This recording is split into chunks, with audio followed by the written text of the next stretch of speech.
Ani yantuma Maliba foli kɛnɛ kanubagaw an ka foli bɛ aw bɛɛ lajɛlen k'aw bɛɛ lajɛlen bisimila tuguni a ka émission mandi kan n'o ye a ka seko ni dɔnko tigilamɔgɔw ka kɛnɛ ye aw bɛɛ lajɛlen bisimila an ka foli bɛ aw ye Mali kɔnɔ ani Mali kɔ kan an minnu bɛ abonné an ka page YouTube ani an ka page Facebook la k'aw bɛɛ lajɛlen merci halisa a ye taa ye k'a partager kosɛbɛ pour que a bɛ se k'aw ka artiste kunnafoli sɔrɔ o tɛmɛnen kɔ ka bɔ yen an bɛ taga ɲɛ bi a nisɔndiyalen don kosɛbɛ k'an ka belebele dɔ fana sɔrɔ tuguni ni émission in kɛnɛ kan n'o ye aw ka émission mandi ye an tɛna nin ko in bila dagirida na koyi an bɛ yɔrɔ di a ka o artiste ma a ka tɔgɔ ni a jamu fɔ an ye a kɛtɔ bɛ kuma la a bangera min ani a bɛ bɔ yɔrɔ jumɛn ani jɔn ni jɔn den don ani a sigiyɔrɔ a bɛna o fɔ an ɲɛna sisan an balimakɛ n'a tɛ kɛ baasi ye ka i tɔgɔ ani i jamu fɔ an ɲɛna ani i bɛ bɔ yɔrɔ min i sigiyɔrɔ i sɔrɔla min ani bangebaaw ye jɔn ni jɔn ye. Ok, n bɛ foli lase Maliba foli jama bɛɛ lajɛlen n bɛ foli lase aw bɛɛ lajɛlen kelen kelen ma aw minnu b'a la ka an filɛ sisan ni waati in na Mali la Mali kɔ kan hakaja farafinna farajɛ la n bɛ foli bila ka taa aw bɛɛ lajɛlen kelen kelen yɔrɔ ne tɔgɔ ye Michel ye jamu ye Pujugo ye ne sigiyɔrɔ bɛnnen don Bamakɔ. Ayiwa o tɛ baasi ye Michel Pujugu ne yɛrɛ Omo don donc o ye Michel ko dan ye bi a ka ni émission in kɛnɛ kan ayiwa Michel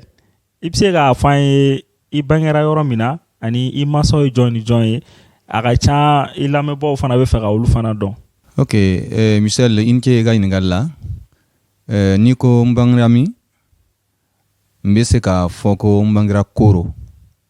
n bangebaaw David Pujugo mama Esther Pujugo ale bɛ Matiga nɛma na.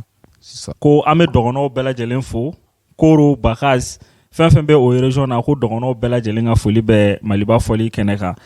ni y'an cogo ni an ka émission kɔnɔ n'o ye seko ni dɔnko tigilamɔgɔw ka kɛnɛ ye bi ani Michel Pujugu an bɛ ɲɔgɔn bolo a ye jeniyɔrɔ fin Mali dɔnkilida la kosɛbɛ donc kunnafoni caman bɛ yen curiosité bɛ minnu na a y'aw tulo kɛrɛbɔ sigi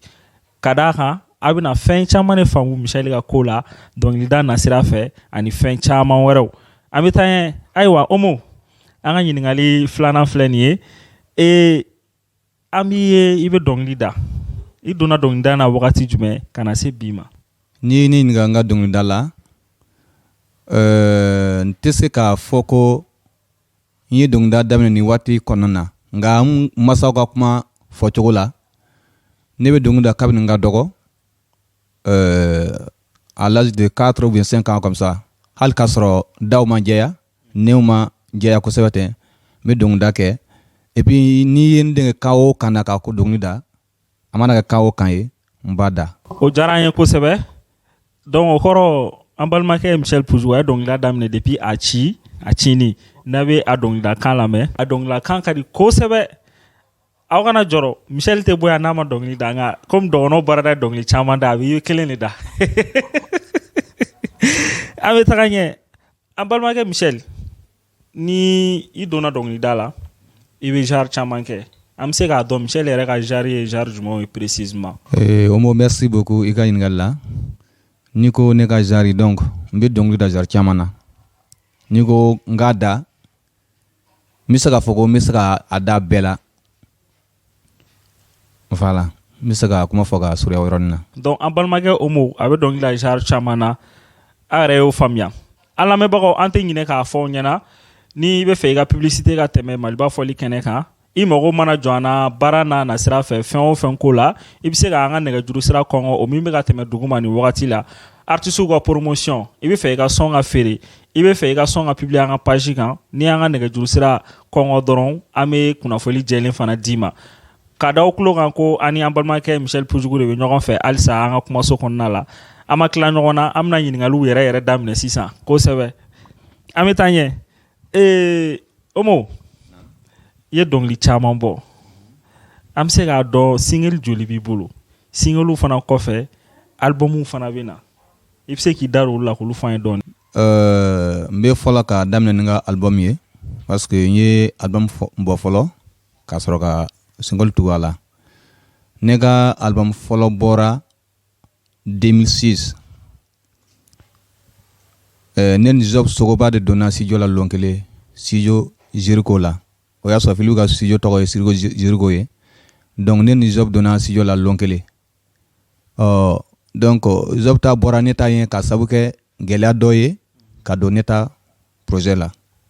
o album na dongli 8 de b'a kɔnɔ album titre yɛrɛ ye min ye a ye jaga bɔ n'a tɛ kɛ basi ɲana ka taa ɲɛ an hakili jigin a dɔnkili album min dɔnkili kunkurunin dɔ la min lamɛnna kosɛbɛ o mo ni ko dongli min lamɛnna kosɛbɛ ne fɛ a bɛɛ lamɛnna fan bɛɛ awɔ i b'a hakili lajigin dɔ la donc soro tau beja kabo dana bau haye jakabo anga jakabo alaye dana bau aye jakabo soro tau beja kabo dana bawa ye jakabo anga jakabo alaye dana bawa ye jakabo anga jakabo akiri tumado avec mo kono tellement dongli nu bora depuis 2006 en les génération croya la me otaro ko Michel Poujougou ni dongli ye Michel Poujougou ka composition ni ame do konna la e be dongli nu i b'a composer togo di ne ka dongli sɔrɔ cogo ka ca matigi ye nilfɛn di ma ka dongli caman bɔ n bɛ se ka min fara kan n'i ye kurali caman ka album lajɛ donc kuntala n ka tɔgɔ fɔ kuntala n ka dongiliw fɔ nka n'i ye kurali caman ka dongili lajɛ donc dongili kelen kelen bɛ sɔrɔ a dɔw ye ne ta ye ka sɔrɔ u t'a bɔbaga dɔn ne misali ye dongilibɔ daminɛ a mɛnna nka ne ka dongili fɔlɔ bɔlen o kɛra 1991 o y'a sɔrɔ n bɛ san 11 na o kɛra le 27 décembre 1991 parce que n ka musokɔrɔba banna le 27 décembre 1991 a bɔlen Côte d'Ivoire ka na an jiginra ka taa pays dɔgɔn na donc ka to yen yanni a ka segin ka taa Côte d'Ivoire donc matigi ka wele sera a ma ka to Koro donc o y'a sɔrɔ ne ka dɔgɔ dɛ nka matigi ye ne dɛmɛ ka dongili jigin kɔnɔ ne ye n ka dongili fɔlɔ bɔ o yɔrɔ la o dongili ye min ye o ye jigisigi kuma de pai o jigisigi kuma ye o n'o jigisigi dɔnkili i bɛ se ka an hakili lajigin o la a ka ca la mɔgɔ caman bɛ yen nɔ i kanubagaw bɛ yen ani minnu bɛ k'an lajɛ Maliba fɔli kɛnɛ kan olu fana bɛ se ka dɔnkili dɔn cogo min na. Jigi bɛ ne fɛ Yesu do kantigi masaba do i ye jigi bɛ ne fɛ Yesu do kantigi masaba do tɔɔrɔ tuma na a bɛ ne fɛ dusukasi tuma na a bɛ ne fɛ hali ni ne bɛ tɛmɛ saya wolongoto da fɛ ne ka Ala bɛ ne fɛ woloba saya tuma na a bɛ ne fɛ kelen na miiri tuma na a bɛ ne fɛ hali ni ne bɛ tɛmɛ saya sunba kɔrɔ ne ka Ala bɛ ne fɛ. Wow, quelle émotion. Donc ko an bɛ matigi fo ka waleɲuman dɔn ale de ko ni fɛn o fɛn kɛra o ka ɲi ani don dɔ la ani an ka musokɔrɔba an na ɲɔgɔn ye donc ne balimakɛ ni ne balimamuso hakili la aw ye caman faamuya nin yɔrɔnin na kosɛbɛ ani Michel Poujougou kanubaw aw fana nin yɔrɔnin faamuya kosɛbɛ hali k'a sɔrɔ a bɛ se ka kɛ a ye nin dɔnkili mɛn don tɛmɛnenw na donc bi kɔni a y'a dɔn mɔgɔ min ye dɔnkili in bɔ Omo an bɛ taa ɲɛ ni an ka ɲininkaliw ye an sera yɔrɔ dɔ ma n'a bɛ fɔ ma question des fans i kanubagaw fana bɛ yen a ka d'u ye ka question dɔw poser i kunna u bɛ fɛ ka minnu dɔn i kan donc o question fɔlɔ filɛ nin ye n'an ye question in fɔ mɔgɔ min ye a poser page Facebook kan a tigi bɛ sɔn k'a dɔn an tɛna tɔgɔfɔli kɛ ale ko i félicitation fɔlɔ k'ale ka question ye tɛ dɔ wɛrɛ ye ko a y'a mɛn i ye gɛlɛya dɔ sɔrɔ n'o gɛlɛya ye accident ye donc ko accident in kɔnɔna la kuma caman fɔra ale bɛ fɛ i k'i da don accident ko in na k'a fɔ sabula a fɔra ko i ni min sera ɲɔgɔn ma o taɲana o de kɛra i ka kasoladonni sababu ye an b'a ɲini an balimaw fɛ u ka hakɛ to voilà donc i bɛ se ka i da don o yɔrɔnin na k'a ɲɛfɔ an ye pour que e ni ne ani fɛn fɛn kunpan bɛ mɔgɔ minnu na k'an lajɛ u fana ka faamuyali sɔrɔ a kɛra cogo min na ko mɛn tigi da ye mɛn tigi yɛrɛ da ye donc ani an balimakɛ Michel Pujugu ɲɔgɔn fɛ a bɛna a yɔrɔ ɲɛfɔ an ye ka ɲɛ kosɛbɛ ka jɛya. Ok, Omo, merci beaucoup.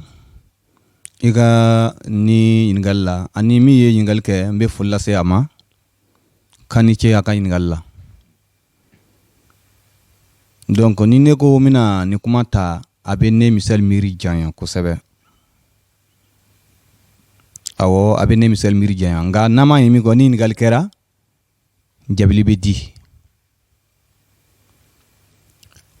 Ne ka siraban kasara sɔrɔla marsikalo san 2021 na. Ne bɛ baara kɛ ADC Mali la. Donc n ye jigira baara la n bɛ ka taa mobili bila parking na ka sɔrɔ ka n ka moto ta ka taa so. A kɛra carré kɔnɔ Sebeni kɔrɔ. Ne ni minnu sera ɲɔgɔn ma moto taxi tigi de don a kɛ ma musokɔrɔba dɔ ta a bɛ ka taa bila donc a harabatɔ de nana gosi n na ka bin. Musokɔrɔba binna ale banana musokɔrɔba banana. Nka o y'a sɔrɔ mɔgɔw nana encore ka fan bɛɛ kɛ jama ye a ka ca ni mɔgɔ 200 yɛrɛ ye nka mɔgɔ si ma hakili sɔrɔ ka fɔ ko hadamaden de dalen filɛ nin n bɛna polisiw wele walima sapeur mɔgɔw wele mɔgɔ si ma hakili sɔrɔ. Nka ne nin ka gɛlɛya bɛ ne Michel de ye n ka téléphone ta ka polisiw wele ka fɔ ko a ye na accident kɛra yen yɔrɔnin na c'est très grave.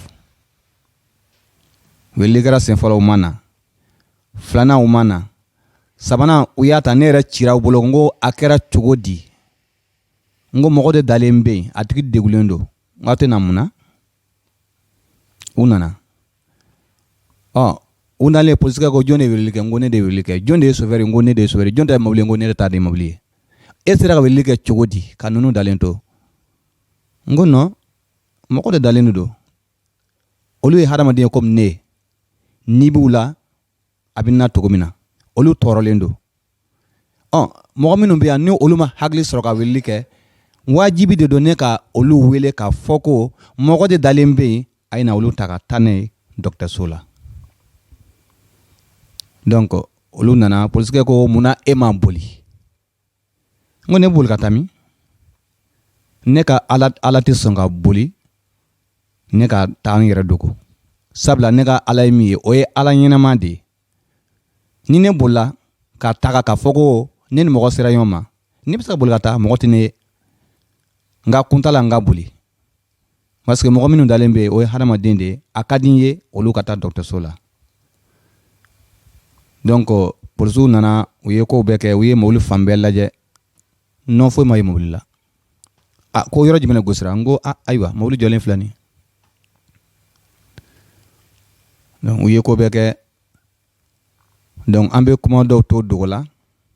nka dɔw ko ne ma ko ne Michel ye muso dɔ suɲɛ a ye hakɛ to parce que ni kuma fɔra a bɛ walawala de ko ne Michel ye muso dɔ suɲɛ ka taa n mago ɲɛnabɔ o kɛtɔ ko muso sara n bolo n ye o mɛn yɔrɔ caman na mɔgɔ caman da dɔw ko ne ye sira fara ka dɔw ka so gosi cɛ n'a muso dalen to u ka bon kɔnɔ ne taara yɛlɛ muso kan dɔw ko ne ye fe de jeni ka taa u gosi alors que carré kɔnɔna de don donc an sera ɲɔgɔn min na an sera ɲɔgɔn ma cogo min na matigi yɛrɛ de b'o dɔn ne Michel min filɛ nin ta ni ne ye ne ɲininka k'a fɔ ko an sera cogo di ne tɛ se k'a ɲɛfɔ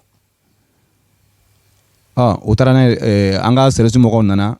ka u ta ka taa ne dɔgɔtɔrɔso la ka o furakɛ musokɔrɔba b'a o yɔrɔnin dɛ donc après une semaine musokɔrɔba fatura a fatolen donc o ko tiɲɛna ne ni ale kɛra sababu ye ka musokɔrɔba fato a kan ne ka taa kaso la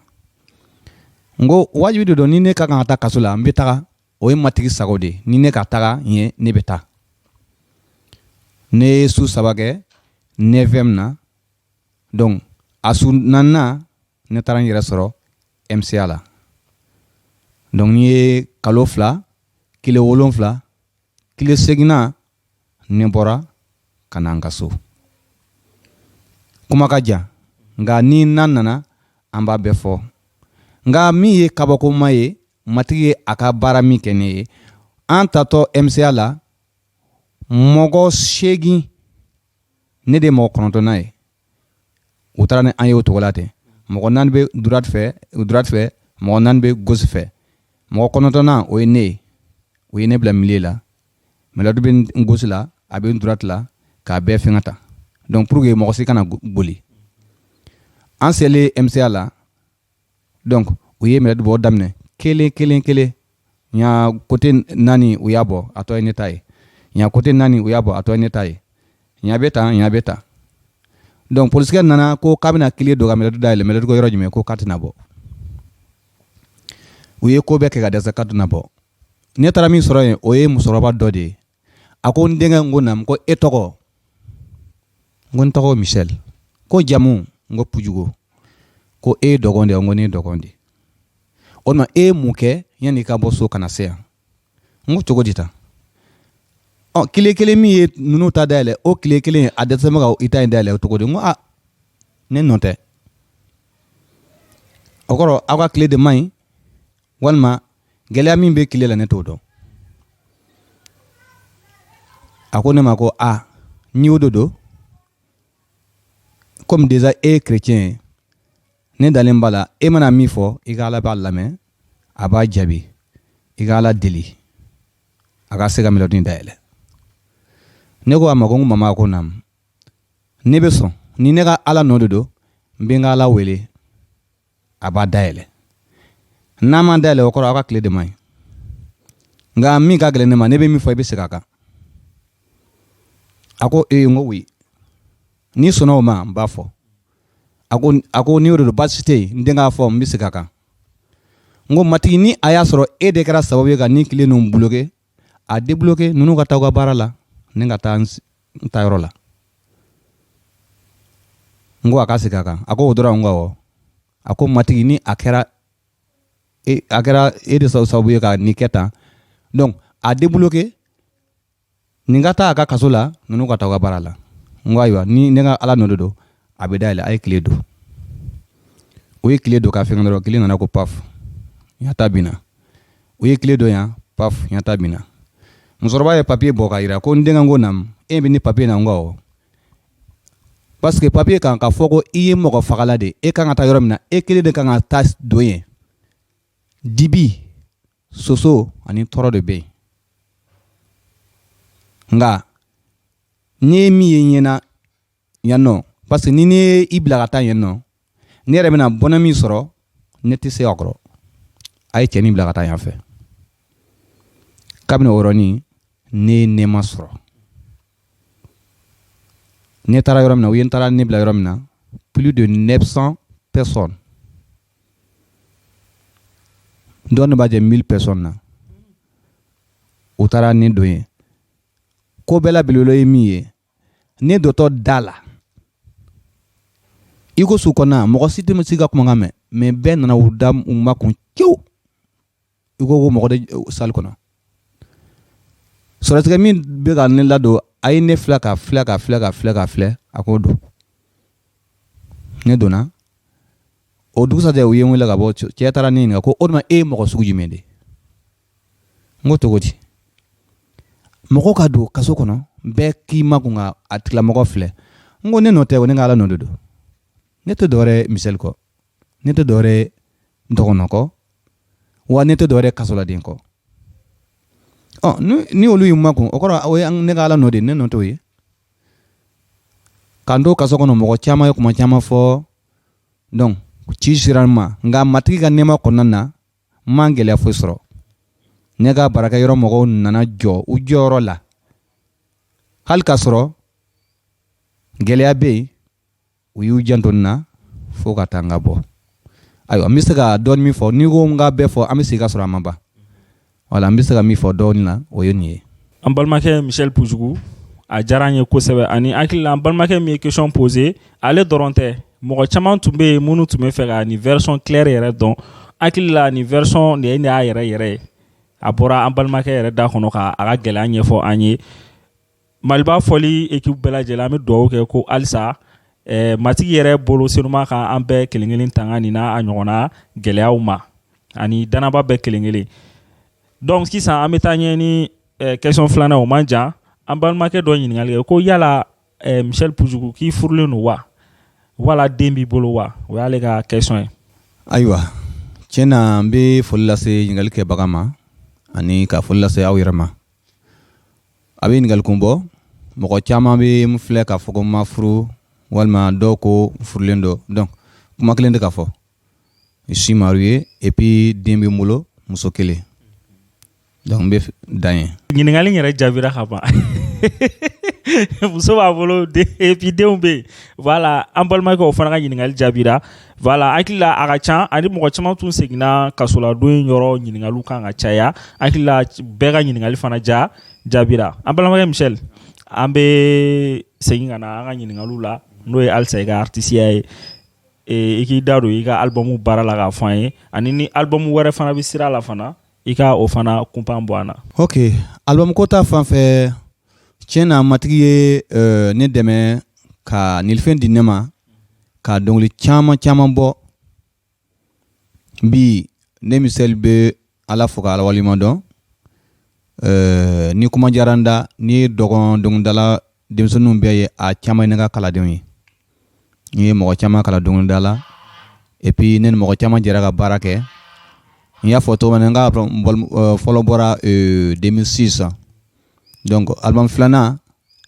a bɛ sen na ni ala ma basi wɛrɛ kɛ donc an bɛ fɛ ka balan mɔgɔw la ka sɔrɔ donc mɔgɔ ma bɔ a kalama donc dɔnkili kɔnɔna na n ye dɔnkili caman bɔ o kɔfɛ dɔnkili caman kelen tɛ fila tɛ saba tɛ naani tɛ donc n bɛ se k'a fɔ ko o yɛrɛ bɛ album kelen bɔ. donc ko an k'an pɛrɛn ka Michel Pujugu album kura maa kɔnɔ k'a bɛna kɛ balana ye donc ça veut dire que n'i ma album in lamɛn dɔrɔn san dɔnkili dumanw bɛ taa k'i to anw yɛrɛ fana presselen don album in ka bɔ joona ko matigi y'a baara tɔ nɔgɔya o kɔnɔna la Michel Pujugu yala dɛmɛbagaw b'i la i ka artisiya in kɔnɔna la n'an b'a fɔ minnu ma sponsoriw ani fana managerkow b'a la etc a ka ca. Michel n bɛ foli lase e ma tuguni ani ka lamɛnbaaw bɛɛ lajɛlen fo ani an filɛbagaw n'i ko dɛmɛbaga tɛ ban hali ni mɔgɔ ma wari bɔ ka di e ma maa min y'i ladi dɔnkili na sira fɛ o y'i dɛmɛbaga dɔ ye maa min ye ala deli i ye o y'i dɛmɛbaga dɔ ye maa min bɛ i donni ta ani ka fɛn caman ɲɛnabɔ k'a sɔrɔ bolofɛn tɛ o fana y'i dɛmɛbaga dɔ ye ka fara o kan minnu bɛ n dɛmɛ olu ka ca n tɛ se ka fɛn a bɛɛ fɔ ka ban donc n bɛna mɔgɔ tɔgɔ ta donc a bɛ kɛ gasi ye dɔw bolo tu vois donc o la n bɛ se k'a fɔ ko dɛmɛbaga bɛ n na et puis ne ni mɔgɔ caman yɛrɛ ye baara kɛ ka caya ani ne ni mɔgɔ caman jɛra ka baara kɛ kɛrɛnkɛrɛnnenya la n bɛ Moïse Sagara fo Moïse Sagara donc n'i y'a ta k'a lajɛ n dɔgɔnin de don n den de don n baarakɛɲɔgɔn de don n teri de don n kɔnɔfɔɲɔgɔn de don n ginɛfɔɲɔgɔn de don mɔgɔ min de don a ye ne Michel kanu kosɛbɛ donc n tɛ se k'a bɛɛ fɔ ka ban ne y'o de fɔ wari di dɔrɔn de mɔgɔ dɛmɛ ye k'a fɔ ko k'i ye fɛn di mɔgɔ ma o dɔrɔn de mɔgɔ dɛmɛ ye maa min ye i kanu i n'a fɔ a yɛrɛ bakun i t'a tigi sara sɔrɔ o bɛ cogo min na ne ni mɔgɔ caman ye baara kɛ ka tɛmɛ a ka ca n tɛ se ka bɛɛ lajɛlen tɔgɔ fɔ ka ban i n'a fɔ Simeon Kamate Philippe Koulibaly ka na se Élisée Sangare ninnu ni Emmanuel Dako donc dɔnkilidalaw ta fan fɛ Ezayi Koulibaly ninnu ni o n'a ɲɔgɔnna a ka ca donc ni ko n bɛna kelen kelen tɔgɔ fɔ tɔgɔ fɔ ban donc o la n bɛ se k'a fɔ ko dɛmɛbaa ta fan fɛ o ye nin ye. minnu tɔgɔ fɔra ni minnu tɔgɔ ma fɔ fɛn fɛn ni Michel Pujugu jɛra ka baara kɛ ko aw bɛɛ lajɛlen merci ani a ka foli bɛ aw bɛɛ lajɛlen Maliba fɔli kɛnɛ mɔgɔw fana bɛ aw fana fo ani Michel ka baara ɲɔgɔnya la Michel an bɛ taga ɲɛ mɔgɔ dɔ de y'a question posé mais n y'a jugé nécessaire k'a bila nin yɔrɔ la ko sisan ale kan tɛ mɔgɔ kelen ma sisan dɔnkilidalaw ko est-ce que a ka bi dɔnkilida tɛna kɛ i b'a fɔ wari ɲini sira wa n'i bɛ se ka dɔɔni fɔ an ye o la a kɔni y'a généraliser mais ko Michel de b'an bolo yan ale fana bɛna a ka jaabi d'a ma. n bɛ ɲininkalikɛla fo ani aw minnu b'a la ka an lajɛ n bɛ aw bɛɛ lajɛlen fo a tigi jo dɔ ka ɲininkali kɛ ni i ye an danaba dɔnkilidala caman lajɛ an caman nata bɛ wari la mɔgɔ si tɛ min tɛ wari fɛ an bɛɛ bɛ wari fɛ nka bolofa bɛ dɔ ta la n bɛ fɛ ka min fɔ ni Ala y'i wele baara min kama n'i b'a kɛ ni diyaɲɛ ye hali n'i ma wari ni a tigi fɛ e ma sigi ni wari min ye a tigi b'o d'i ma mais an dɔw bɛ yen ni mɔgɔ y'an wele ni nin wari hakɛ tɛ walima ni wari tɛ an tɛ taga donc n tɛ se ka tɔw ta fɔ nka ne Michel ta fan fɛ ne Michel ye mɔgɔ min ye kabini n ye dɔnkilida daminɛ ka na se sisan ma mɔgɔ ka n wele k'a fɔ ko n ka taa kɔɲɔ na walima ka taa n ta dɔnkilida denkundi na k'a fɔ ko ne Michel ye ni prix de fɔ ale ɲɛna k'a fɔ ko ni wari tɛ ko ne Michel tɛ taa o mɔgɔ tɛ yen min bɛ se ka i tɔgɔ kɔrɔta ne ta ye min ye ne bɛ taa n bɛ n ka dɔnkili da min ka gɛlɛn ma o ye ne ka fɔlikɛlaw ta de parce que olu bɛ u ka baara de to yen ka taga donc n b'a fɔ ka gɛlɛya kasa i ye n wele a diyara n ye n bɛ taga mais ne ni minnu bɛ baara kɛ ɲɔgɔn fɛ olu bɛ u ka baara de to yen ka taa wajibinifin de don e kan ka olu sara e sɔnna o ma wa n'a ko awɔ ne bɛ taa n'an tilara n bɛ fɔlɔ min na a ye na ni n ka fɔlikɛlaw ka wari n b'a d'u ma n'i ye fɛn di ma Dieu merci n'i ma fɛn di ma aya ne Michel taara ne ni mɔgɔ tɛ kɛlɛ o la donc da wari tɛ ne balo tu vois donc n'i ko k'i bɛna tɔw ta fɔ donc o ye fɛn ye donc i ma kan ka min fɔ parce que fɛn dɔ de bɛ yen i ma kan ka min fɔ i da ma kan ka don min na n'i y'o fɔ dɔrɔn i bɛ don man gasi la donc ne Michel bɛ se ka min fɔ ne yɛrɛ ta fan fɛ o y'o ye. hali ne yɛrɛ min ye bi animateur ye ne yɛrɛ bɛ se ka o sɛbɛntiya kosɛbɛ voilà donc hakili la mɔgɔ min ye question in posé ani y'a question in bila nin yɔrɔ la pour que faamuyali ka sɔrɔ a la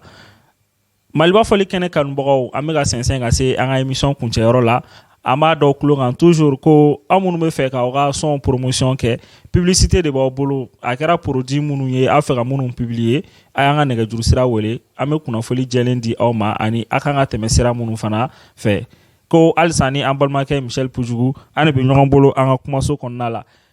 Michel Pujugu n'i ye baara o baara daminɛ i bɛ taa sɔrɔ gɛlɛya b'a la nɔgɔyaw fana b'a la e yɛrɛ min ye mun nafa de sɔrɔ i ka dɔnkilida in na ani i ye gɛlɛya jumɛnw cɛ tigɛ i ka dɔnkilida in na. Dɔnkilida kɔnɔna na gɛlɛya bɛ yen nɔgɔya bɛ yen o n'a ta bɛɛ ni Ala b'i fɛ a mana gɛlɛya cogo o cogo a bɛ bɔda d'i ma dɔnkilida filɛ nin jango danaba dɔnkilida a ma nɔgɔ n'i ko k'i bɛna i ka album bɔ walima n'i ko k'i bɛna don studio la ni wari t'i kun a kuma ka ca donc i mana taa mɔgɔ min bara karisa ɲama n dɛmɛ n bɛ don studio la a t'a fɔ ayi n y'a mɛn n b'i wele o y'a bannen ye nka ne Michel ta tɛ o ye tiɲɛ na matigi dugura n ye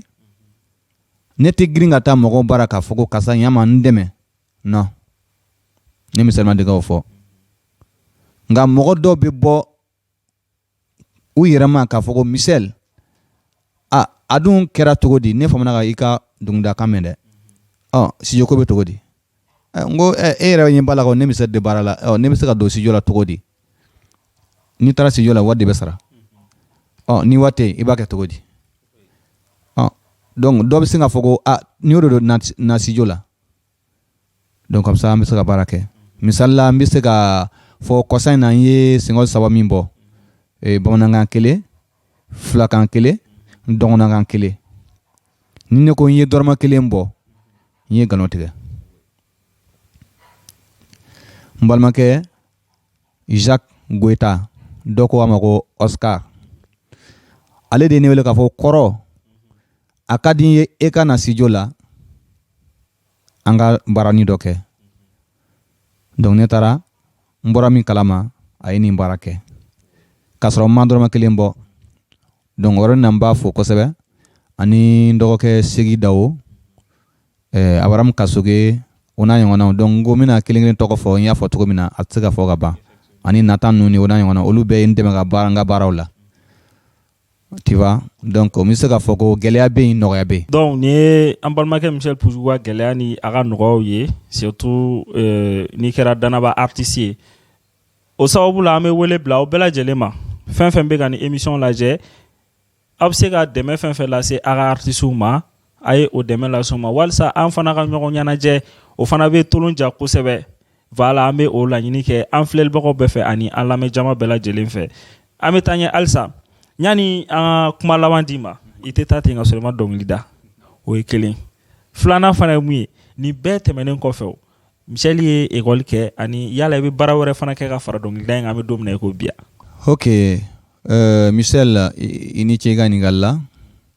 y'a fɔ cogo min na Mali la yan k'a fɔ ko i ka balo i ka dɔnkili wari la a kuma ka ca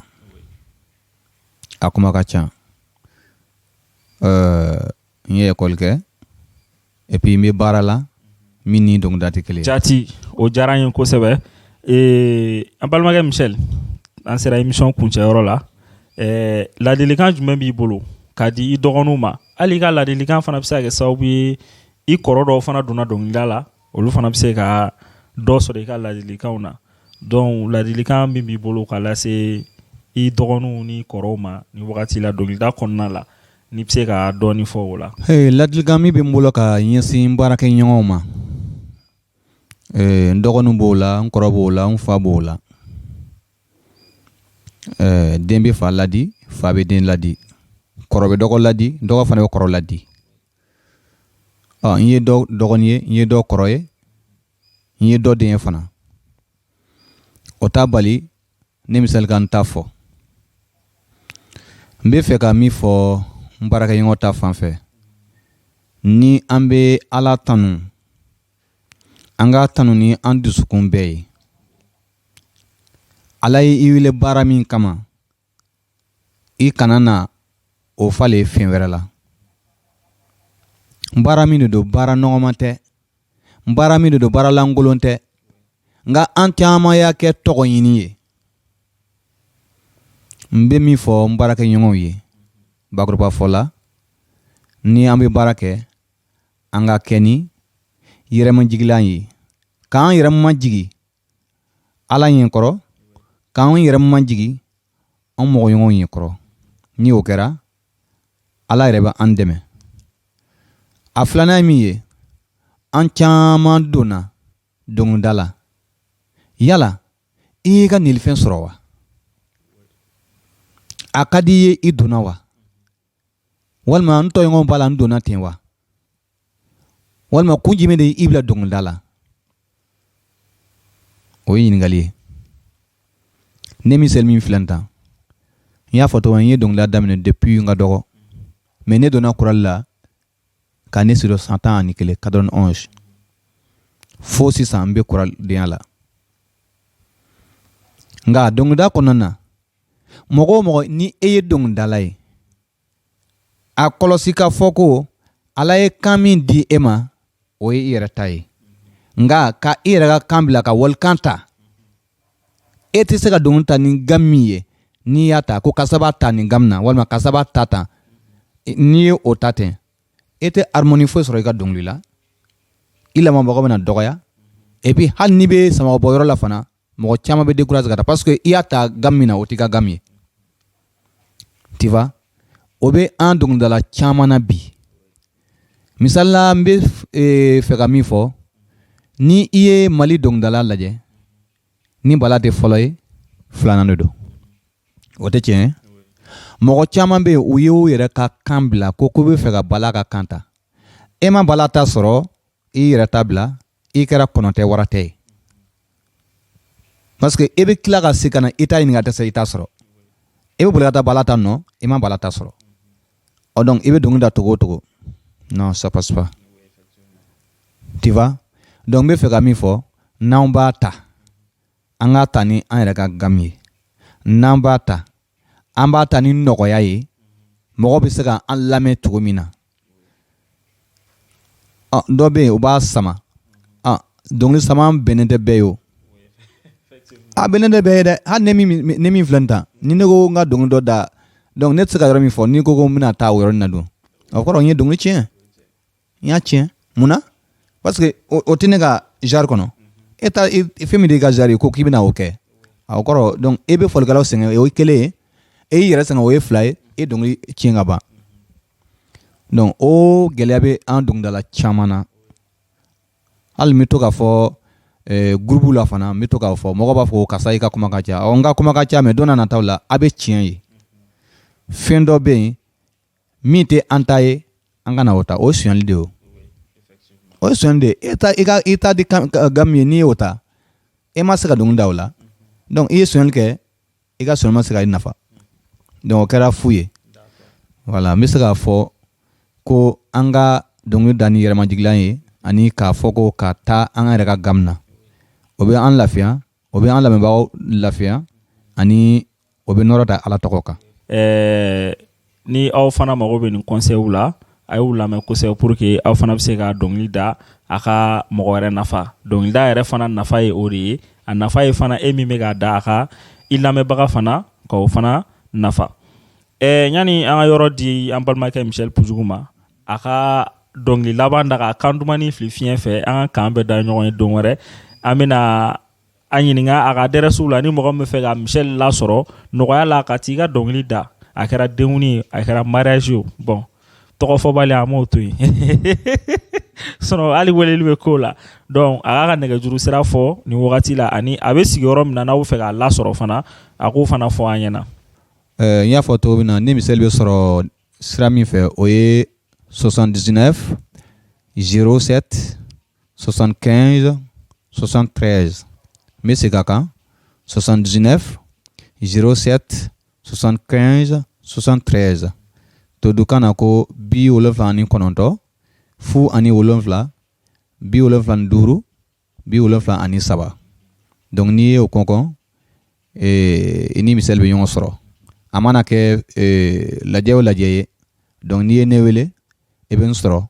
wa ne ni e Michel tɛ tiɲɛ parce que ne ta ye min ye wariko tɛ n'i y'a di ma n b'a minɛ n ka wariko tɛ.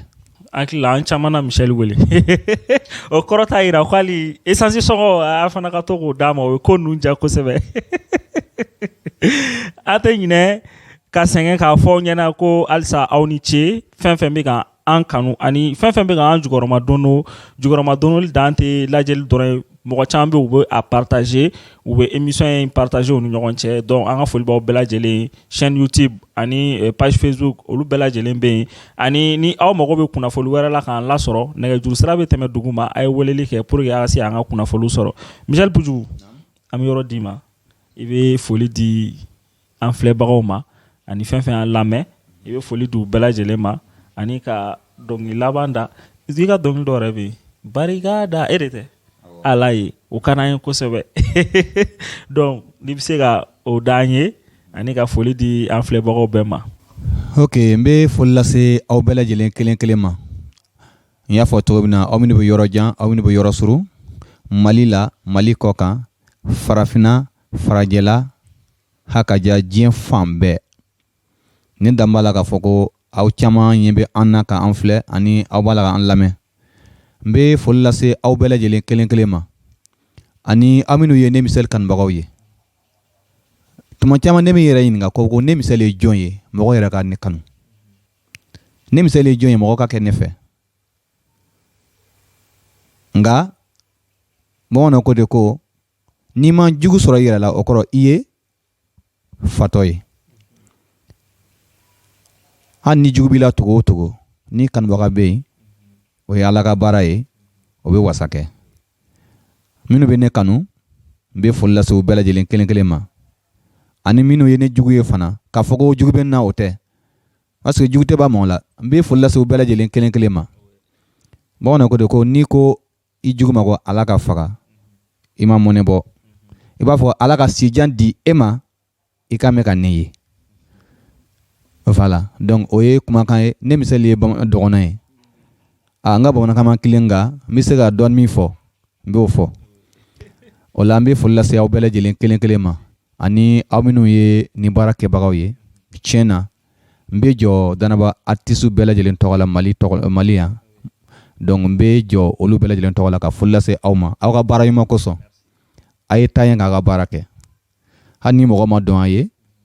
ala b'a dɔn aw ye Yesu yɛrɛ ko de ko kira tɛ bonya a yɛrɛ faso la donc aw b'a ka baara min na hali ni mɔgɔ ma sɔrɔ ka aw bonya o kɔrɔ mɔgɔ wɛrɛ bɛ yen min b'a la aw si ani ka aw tɔgɔ ɲuman fɔ ka aw bonya halisa an b'a ɲini ala fɛ donc nin ye daminɛ ye donc ne misali ka laɲini min ye don n'a nataw la ala ka teleso yɛrɛ sɔrɔ Maliba tɔgɔ la k'a fɔ ko a sigilen filɛ nin ye Maliba tɔgɔ la teleso ye matigi ka o kɛ ka fara radio sow kan donc ne ka laɲini y'o ye barika da ala ye an ka barika da fama ye barika da ala ye an ka barika da fama ye barika da ala ye an ka foli di Yesu ma barika da ala ye an ka barika da fama ye barika da ala ye an ka barika da fama ye barika da ala ye an ka foli di Yesu ma. An sera an ka émission kuncɛyɔrɔ la ani an balimakɛ Michel Pujugu tun bɛ ɲɔgɔn fɛ i nana an ka plateau kan a diyara n ye kosɛbɛ voilà spécial décembre Noël 31 décembre fin d'année a ye Maliba plateforme suit kosɛbɛ sabula surprise ba de b'an bolo avant Noël